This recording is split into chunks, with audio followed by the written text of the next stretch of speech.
Alright guys, we're here at Wilde Arrow Archery. It's winter time, and that's kind of one of the things we wanted to touch on this year is getting your bow in early, getting set up, tuned up. So that's why we're here in February, getting ready. I got the new Prime Revex 2.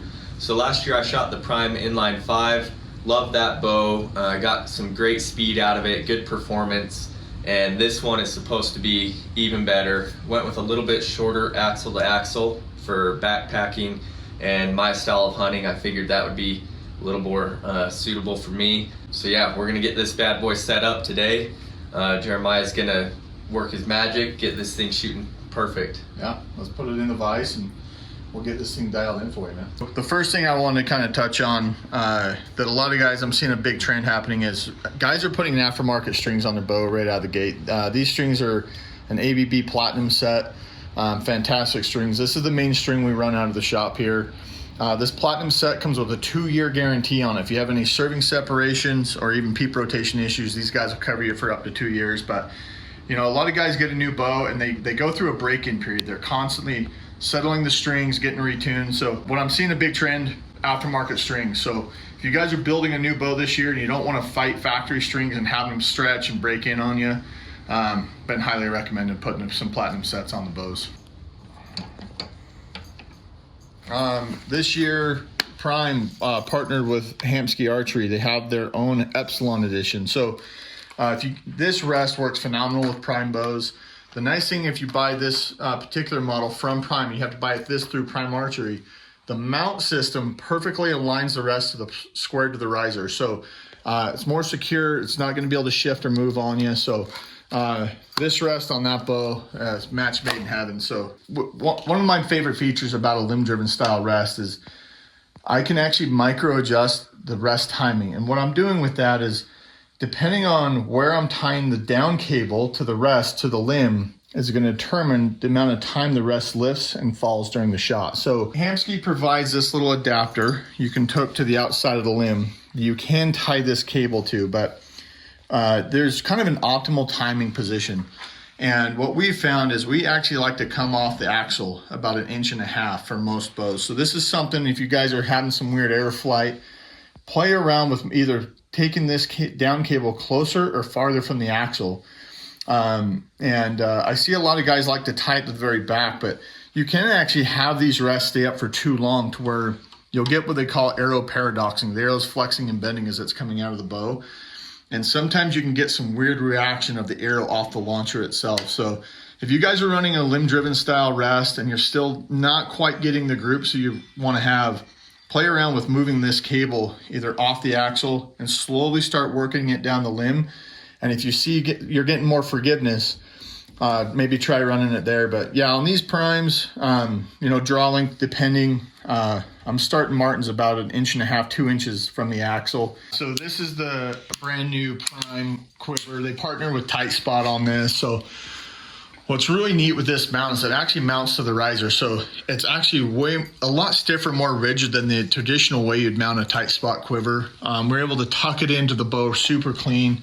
A lot of adjustment for the vertical adjustment on here, depending on the length of your arrows. And then it does have a second gripper here.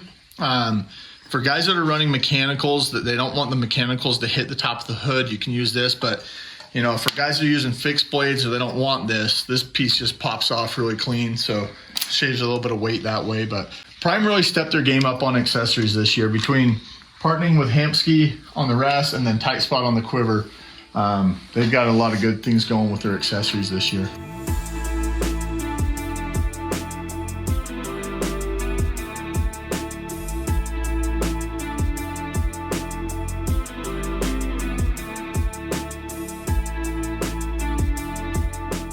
So originally we had the counter slide on there. That's what I ran the last couple of years, and it has been nice because, like I said, on my backpack, I don't have any bars sticking out or anything like that. But Jonesy's talking me into doing an offset setup with the bee stinger. It's going to get better stability and take that stability to the next level. So we're going to get set up in this. So this works really well, and it's a good place to start because it gives you, the counter slide's nice because it does give you some left to right and front to back, and it keeps things really compact. So a lot of people do like this. But where Martin's at now, that he's shot that for a little while, we're going to upgrade him to something that's going to give him just a little bit more stability than that, give him some more options that he can play with to really dial in the stability of this bow. But also we wanted to make sure he still had the capabilities of pulling these on and off. So each one of these attachments points, this back one's going to have a quick detach that can come on and off.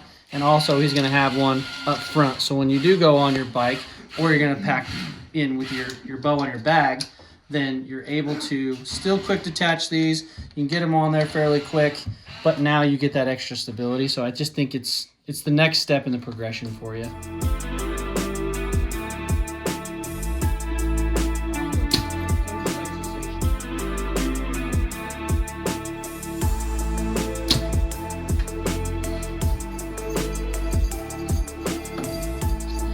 What we're doing is we're just spin chucking these arrows for guys that want to build arrows with raw shafts.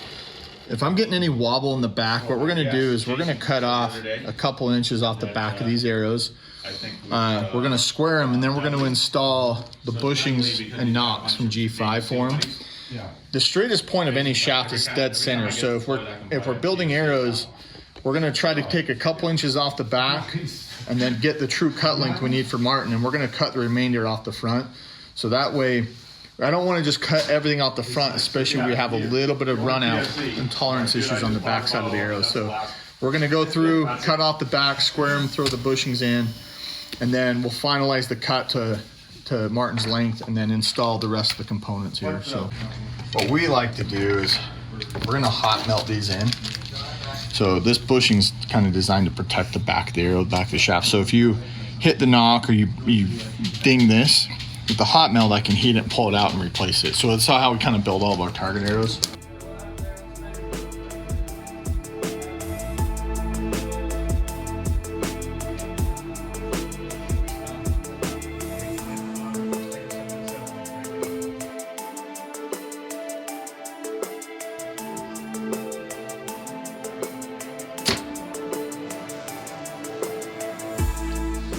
All right, guys, so we're pretty much set up now. Shot a few in the range, shooting bullets. We just pulled it back, 80-pound draw, 288 feet per second on the shot. So pretty good performance here. Again, Revex 2, 32 inches axle to axle. I'm excited to shoot it. We just got to get the Morel tight spot quiver on there. Once that comes in, I'll be set and ready to shoot. Again, me and Jeremiah want to preach getting in the archery shop early. Come in the wintertime, get your reps in, get all the quirks out of your bow, get set up and dialed so that June, July comes, you're just ready to go out, have fun, and not worried about rushing last minute, coming into the shop and getting a bow set up. That's gonna be your best chance at having success in the fall and having an easy, stress-free hunt. So come in, check out Wilde Arrow, check out Prime and their new lineup, and we'll have a bunch of bow hunting and bow shooting videos coming up.